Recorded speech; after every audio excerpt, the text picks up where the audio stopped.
Hello, everyone. Hello, and welcome to a brand new episode of Late Night Sprites, where today I'm going to be reviewing Rugrats Adventures in Gameland, and also giving a few tips for this game. So it's mostly going to be a review, but at the end I am going to give a few tips as well. We are going to start on a new save file. You begin by entering your name, which is really cool. You know, it's like you're a part of the Rugrats cast. And then you are given 3 difficulties: Big Kid, which doesn't allow any baby swaps; Newborn, which gives you an incredibly easy journey with unlimited respawn and the baby swaps. But we are going to, today for this review, going to be doing the normal difficulty, which does have baby swapping in it. We are going to start with Tommy, and I would like to welcome all of you to this review. Thank you so much. I did upload some gameplay the other day. That meant to be a review, and then I realized that my mic was muted the whole time, so if you want to see the game in action without my thoughts, there you go, there's some gameplay right there.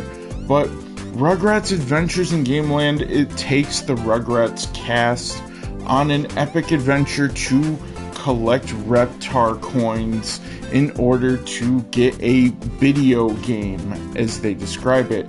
The Reptar video game, to be exact.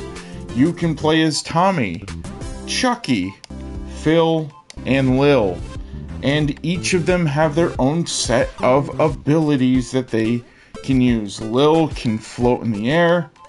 Phil doesn't run very fast or jump very high, but he can lift things the fastest. Chucky has a flutter jump, and Tommy is our all-around character.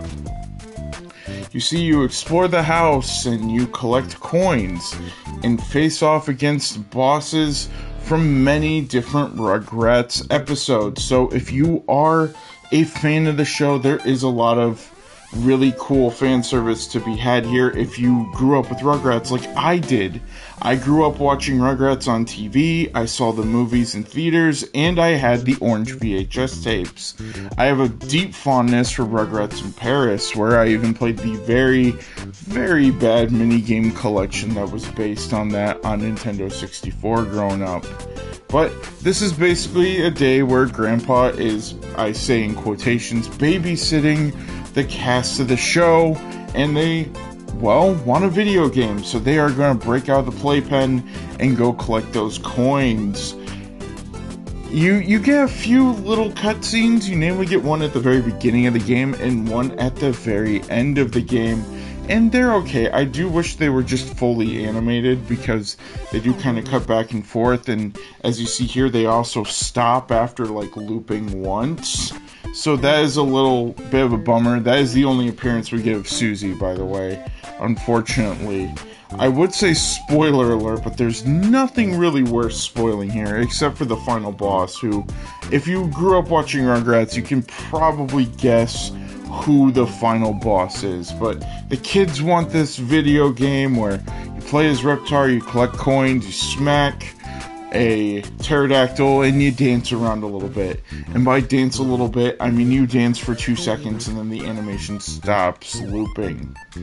So these kids are kind of making a video game of their own, or as I mentioned earlier, video game, as you see there on the screen. Now, the gameplay sounds very familiar, and that's because this is a take on Mario 2 USA. As you notice, Phil is very much like Toad, Chucky is very much like Luigi, Lil is very much like Peach, and Tommy is like Mario. And in this game, you go through these stages and collect Reptar coins. You need to collect 21 to get to the final stage of the game. And you get these really cool, like, animated graphics, but if you pressed, well, I almost pressed the wrong button, but if you press the start button, I know it's options, you can swap between babies if you play on Newborn or Baby. And every baby has their own health bar and supply of cookies. Cookies are a full heal, and they can be stacked and carried between levels. Every baby also fully heals between each level, but if you lose all of your health and lose a baby, that baby will not return until you beat the level or get a game over and get sent back to the very beginning. There are enemies to be dealt with, and you can move, jump, pick up objects, and ground pound. And that's about it. The hand-drawn graphics look great, but if you press the pause button, which is the touchpad in the case of the PS5, you can turn the display into 8-bit, and it is suddenly an NES game. And it's awesome!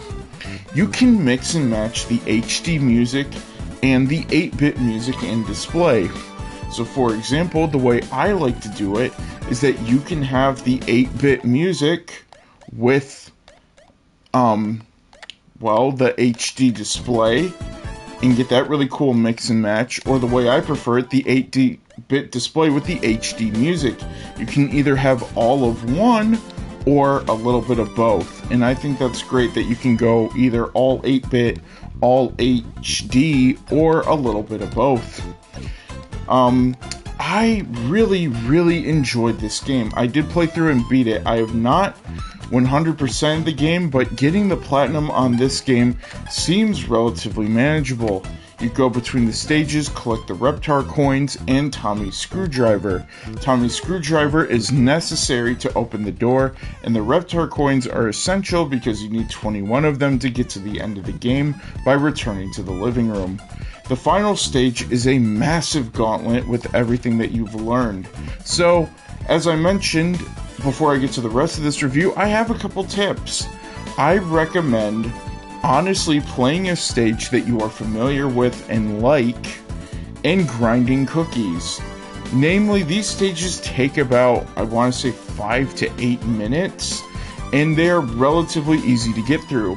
So my strategy is always to pick a baby, get the cookie, and then swap to the other babies for the rest of the stage. That baby then gets to take the cookies later on.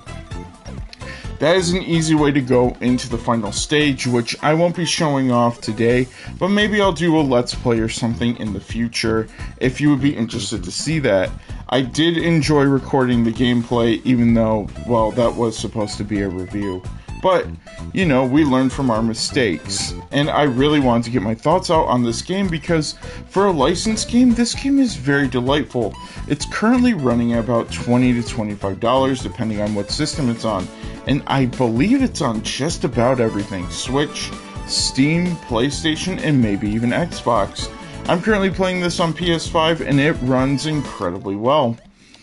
But as you see here, every baby, as mentioned earlier, has their own individual health. So Lil, even though she has 3 cookies that will restore her health, has only 1 bar. Well, if I swap to Chucky, suddenly he's back at full health, and I think that is great. There's a lot of really good quality of life moments in this game. Now, this game is not perfect. Enemies do respawn a lot, and because this is a quote-unquote retro game, it has knockback, and some of the platforms are a little too small for my liking, namely towards the end of the game. The final stage I found actually kinda challenging, and I found myself thankful that I grinded cookies earlier on. And the only reason why I find myself thankful that I did is that beforehand, I did not, and that didn't lead down a very good road. I found my favorite baby to play as was actually Chucky. I do enjoy playing as Luigi in Mario 2 USA, and Chucky is basically Luigi. It's nice to see a game in the Mario 2 USA style. You don't see many platformers take on that, and I would not mind seeing more. This game was absolutely delightful, and if you grew up on Nicktoons, I highly recommend this one on a sale. I think for about $10 to $15, this game is absolutely worth it, and it shows the support to the devs that we would like them to do more. I wouldn't mind seeing an Angry Beavers platform, or maybe even, I don't know, a Quail Man game where you play in the, confines of Doug's journal, and you get to beat Quail Man, who knows? Or if in my complete honest opinion, a game where you navigate New York in a 2D platformer going on adventures as Arnold, Helga, Gerald, and Phoebe would be amazing. I would absolutely love that. So, as you can see, every stage has a boss. The fun thing is that when you replay stages, the bosses do not respawn. Also, there's sprite flickering, so good old-fashioned authenticity here. So, here's something really cool. Oh man, I'm in the middle of this boss fight. I think this is great that they made these graphics in 8-bit, and they look good for 8-bit. But the HD graphics do look great as well, because they do look like a playable episode of the show. While I pause, bam, HD. You can swap back and forth between the music and the graphics at any time. And we're just going to take on this boss.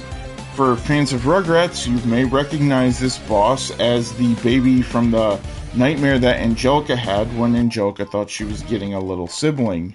We are going to swap to Tommy now. And bam, now we suddenly have a full life bar. But as I mentioned, there is knockback. We're going to swap to Phil now.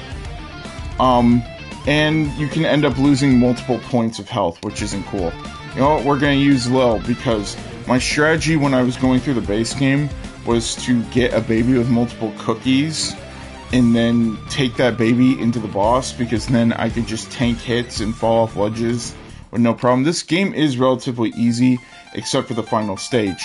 After you beat the boss, you get the coin and the stage is over and you move on.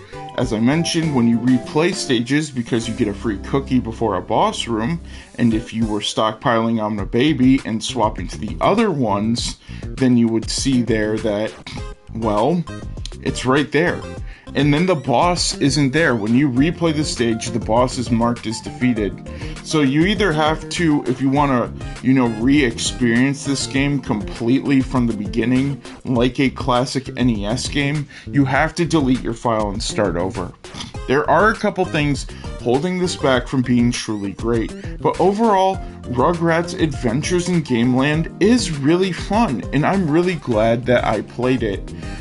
I would recommend waiting for a sale if you are a Nicktoons fan, a classic cartoon fan, or if you want a game that plays like Mario 2 USA. Overall, I had an enjoyable time with this game, and the only thing I would say is that I kind of do wish I waited for a sale, but I did want to pick this up. The game really interested me. I saw some gameplay. I thought it was really cool that you could switch between the 8-bit and the HD, and the fact that you could mix match the HD graphics and music and do like one of each. I thought was great. I thought that the HD graphics look good. And I find it interesting and kind of cool that when you have the 8-bit ones, you get a border, but when you have the HD ones, it goes to full screen, so they're really trying to capture that retro feel. So, that being said, that is going to be it for this episode of Late Night Sprites. If you want to see more gameplay of the gameplay is right up here on my channel with no commentary, so if you just want to see one of the other levels, which I did, which was the backyard where I dealt with Thorg, who just wants eat, then feel free to tune into that. Please also consider liking and subscribing this episode. It really helps me out, and there's tons of other content. I have a couple other reviews and some longer videos, and I have a ton of shorts if you want just a quick little burst of retro game hunting and other fun stuff. But until then, I will see you on the next episode of Late Night Sprites. Take care of yourself, take care of your mental health. I am Homecoming Hero, and I will see you next time on Late Night Sprites. Take care.